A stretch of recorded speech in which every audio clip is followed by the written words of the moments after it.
Mais Laura, il y a une particularité ce soir, c'est que cette visite d'État se fait à huis clos. Mais huis clos vraiment total. Donald Trump est préservé, j'allais dire, loin de tout le monde.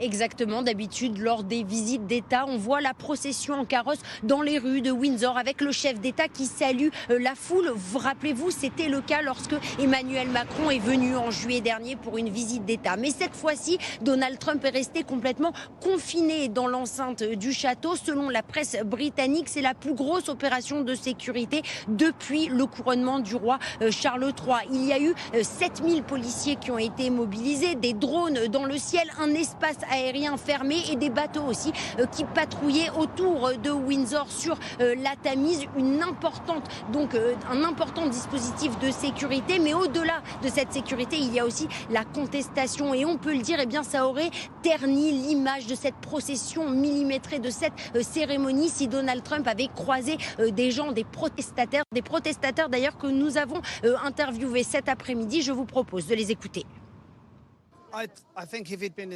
S'il était venu à Londres, il y aurait eu beaucoup plus de problèmes. Il n'est pas très populaire. On a une expression en Irlande. Est-ce que vous iriez prendre une bière avec Trump? Personne n'a envie de boire une bière avec Trump. Ils l'ont mis à l'écart du public s'il était sorti du château. Les gens auraient vu. Vous avez bien vu ce qu'ils ont fait sur le mur du château de Windsor. Ils ont projeté sa photo et celle d'Epstein. Ils l'ont mis à l'écart et ils l'ont laissé à l'intérieur de Windsor.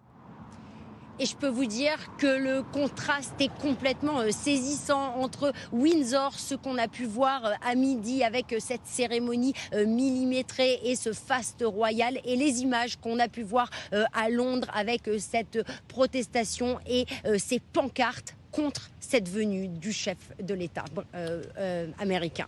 Laura Calmus en direct de Londres avec Bruno